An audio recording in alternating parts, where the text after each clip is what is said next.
Hello and welcome to this week's Dave Show. I am, as always, your host, Dave, and we are going to be talking about cryptocurrency. I am in a great mood today because just before shooting this, I looked at my Bitcoin and it is up. We are going to be talking in depth about Bitcoin. We're going to be talking, is it too big to fail? What's the future of it? All sorts of things like that. Why is it climbing, to the moon right now? That's going to be the Dave Show today. So stay tuned. Can't wait to dive in with you.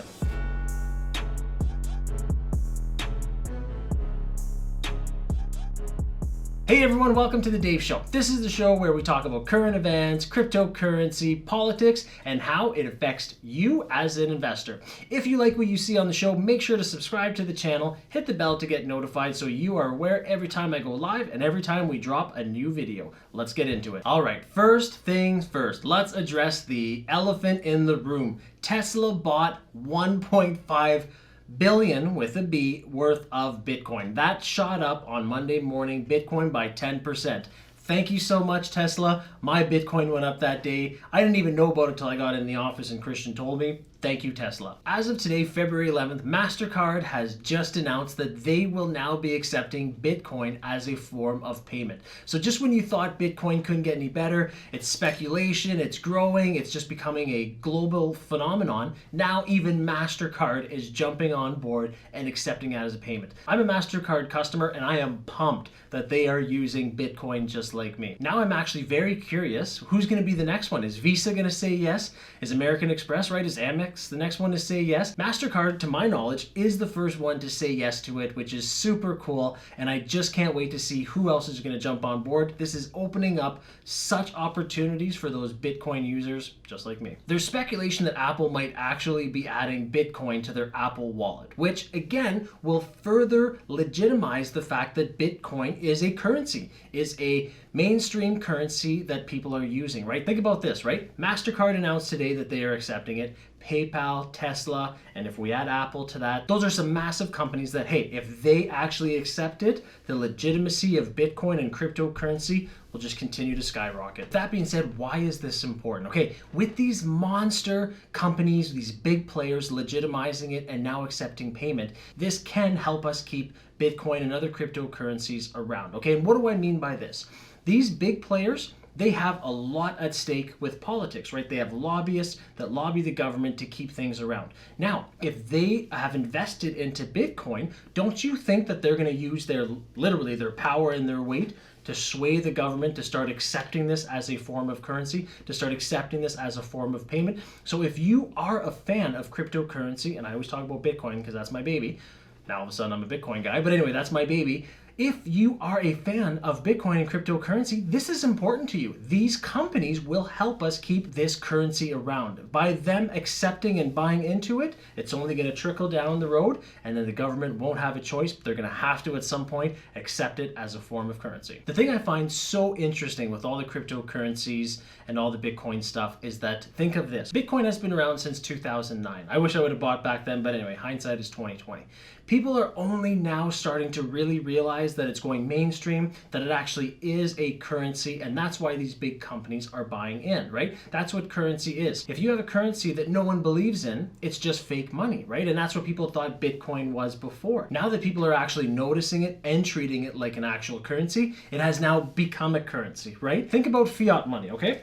I've got a $100 Canadian bill. You and I both agree that this is worth $100. That's why it is worth $100. If I grab another piece of paper and say it's worth $100, if you don't agree with that, it's worth nothing, right? That's exactly what happened with Bitcoin. It's the same thing as fiat now. I said, hey, this is worth it, and you agreed with it. So now Bitcoin is in the mainstream, just like fiat money, and that's a very cool thing. Now, what I'm very curious to see is what's going to happen down the road. Again, hindsight will be 2020 then, but what is actually going to happen with that piece of paper? Are we always going to continue to agree that, hey, this is worth $100? I might say, no, it's not, right? What's going to happen with money down the road? Now, as similar as they seem to be for the moment, they are still vastly different. And what do I mean by that? Okay, money, paper, right? What the government likes, what the government can print. They actually back up fiat currency. That is the difference. That is the major and most important difference between cryptocurrencies and fiat money. Is the government backs it, the government prints it, and there's no one to answer to. There's no one that can stop it because the government has the key to the printing machine and does what they want with it. Okay, that is the major difference, and that is why I love cryptocurrency so much. Okay, now go down this rabbit hole with me. Think of this, okay, cryptocurrency versus fiat money. Let's take the major car producers. There was Chevy and GM, right? And there was Dodge. They were going under. And what did the government do? They printed money, gave it to them for them to stay afloat, and now they stabilized again. Okay, now let's have that exact same scenario if we use cryptocurrency, because we know that cryptocurrency cannot just be made. It gets mined, and and let's take Bitcoin. I think it's 21 million Bitcoin. After that is mined, it's over. There's no printing anymore. It's over. So take Bitcoin. Let's say that was our actual currency and the government could not manipulate it. And it was that exact same scenario where Chrysler, Dodge, and GM and Chevy had an issue. What would have happened? Well, the government could not have just printed and given them money to bail them out and save them.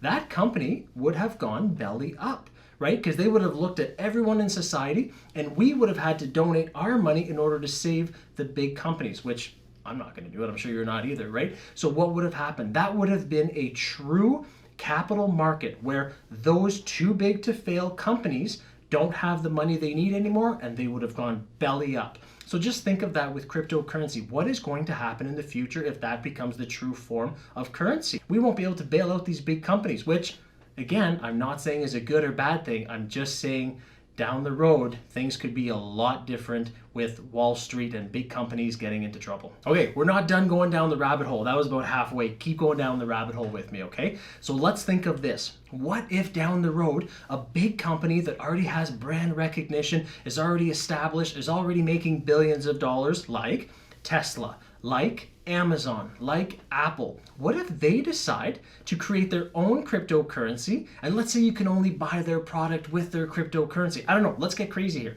What if they start creating their own crypto, their own type of currency? And people just start flocking to that brand recognition, to the brands that they love.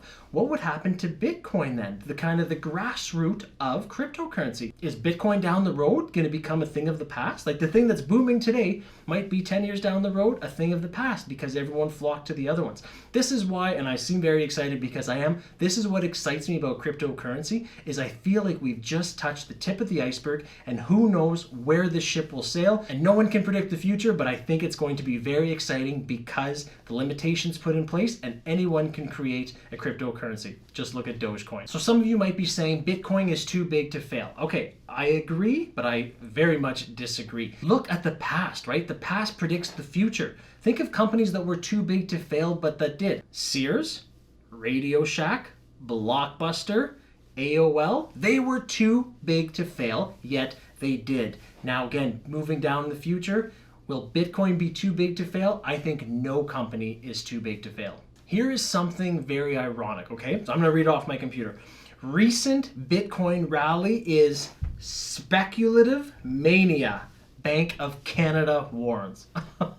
The irony in this is unreal, okay? And what do I mean by this? The Bank of Canada, let me start with this. The Bank of Canada is worried about Bitcoin. The Federal Reserve is also worried about Bitcoin. Why is this? Because they are the foxes watching the hen house. They don't want other currencies that can't just print money. They want to continue having their currency that they can print, that they control, right? They control the money and then they can control everyone, okay? So that is very funny that the Bank of Canada is telling us that it is speculative mania. Now to talk about why I call this very ironic is because of this. The Bank of Canada is saying that basically Bitcoin is out of control and don't know what they're doing, speculative mania. The Bank of Canada and the Canadian government just released a statement that they made a big mistake. They sent out over 441,000 letters that were wrong. They were stating that people owed, for CERB, they owed back $14,000, okay? Let's do the math. 441,000 wrongfully sent letters times $14,000 each equals $6.1 billion, okay? So the same Canadian government that's saying that Bitcoin's out of control and that is speculative mania is also the same government that sent out $6 billion worth of incorrect mail. I feel as though that's the government talking from both sides of its mouth, right? They made a mistake, they're sorry, yet they still sent out all these letters for CERB, scaring a bunch of businesses and self-employed people that they should have taken the net income line as opposed to the gross income line. So again, think about this. These are the people that are in charge of our money, that are in charge of our monetary system, and that are in charge of the fiat currency that we use. And I'm not saying anyone is perfect, but I'm just saying that the government of Canada should not be throwing stones when they live in a glass house. So to finish up on the whole Canadian government and CERB payments and what a mess it's been, tax season is just around the corner. It'll be interesting to see what the repercussions will be with this whole CERB fiasco, right? Government handing it out, then saying, hey, you might not have been eligible, and then saying, we made a mistake, we're sorry, we forgive it. We'll see what's going to happen. I'm excited to see how big the numbers are, how much money actually went out for this program. Hey, so if you liked the show today, I know it was a little different. I know we talked about just cryptocurrency instead of doing our 3 subjects like we usually do. There's just been so much activity in the crypto market, especially Bitcoin, that we had to cover it because it's something that I actually am interested in and have investment in. So if you like what you see, make sure to subscribe to the channel, hit the bell to get notified, and check out one of our other videos, and I'll see you next time.